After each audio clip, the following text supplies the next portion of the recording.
खबर पंचायत चुनाव से जुड़ी हुई, क्योंकि हाल ही में अपडेट सामने आ चुके हैं। बीते रोज अनाउंस हो चुका है, लेकिन अब इस पूरे मसले पर सियासत एक बार फिर से गर्म हो गई है। विवेक तनखा ने कहा है कि ये कहीं न कहीं जनता के साथ धोखा है, और साथ ही साथ उन्होंने ये भी कहा कि संवैधानिक प्रक्रिया प्रावधानों की इसमें अनदेखी की गई है।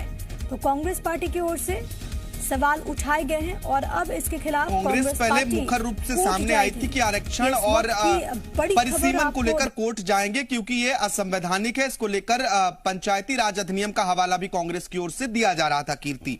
लेकिन जैसे ही पंचायत की तारीखों का ऐलान हुआ तो कांग्रेस को यह महसूस हुआ कि अगर हम कोर्ट जाते हैं तो एक बदनामी का डर जो है वो सताने लगता है। इसीलिए कांग्रेस सब फ्रंट फुट पर खेलने की बजाय बैक फुट पर खेल रही है, यानी कि अप्रत्यक्ष रूप से जो कोर्ट जा रहे हैं उनका मदद करेगी।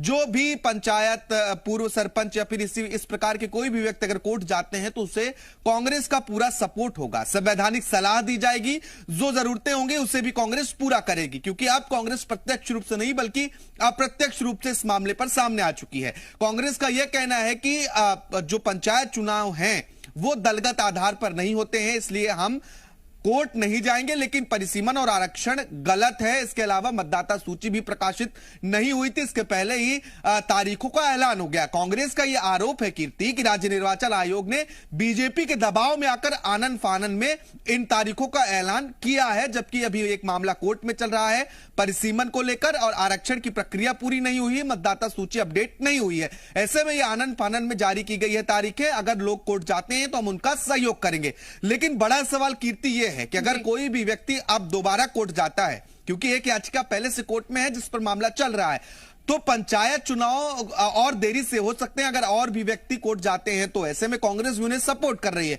2 साल से पंचायत चुनाव करीब लंबित हैं, लोगों को इंतजार है, गांव की सरकार बननी है, बहुत सारे विकास कार्य हैं जो बिना सरपंच के और तमाम जो पद हैं पंचायत चुनाव के अंतर्गत उनके न होने से पूरा नहीं हो पाता है। और यही कारण है कि प्रदेश भर के लोग पंचायत चुनाव का इंतजार लंबे समय से कर रहे हैं। लेकिन अगर कोई व्यक्ति अब दोबारा कोर्ट पहुंचता है तो अब जाता है, कोर्ट का रुख करता है, तो कहीं ना कहीं जो तारीखों का ऐलान किया गया उसमें फेरबदल हो सकता है। कहीं ना कहीं तारीख जो है वो आगे भी बढ़ सकती है। जिस तरह से तारीखों का ऐलान निर्वाचन आयोग की तरफ से किया गया, उन्होंने कहा कि हम अपनी तरफ से ये सोच के चल रहे हैं कि जो कोर्ट में दायर याचिका है वो कहीं ना कहीं समय पर उसका समाधान निकल जाएगा और तारीखें जो ऐलान की गई हैं उन्हीं पर ही चुनाव किया जाएगा।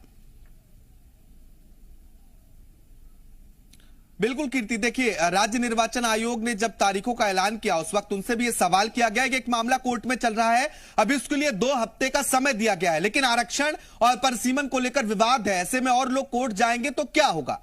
राज्य निर्वाचन आयुक्त बसंत प्रताप सिंह ने इस सवाल पर जवाब दिया। उन्होंने कहा बिल्कुल लोग कोर्ट जाएंगे और कोर्ट जो आदेश करेगा, कोर्ट का जो निर्णय होगा उसका पालन राज्य निर्वाचन आयोग करेगा।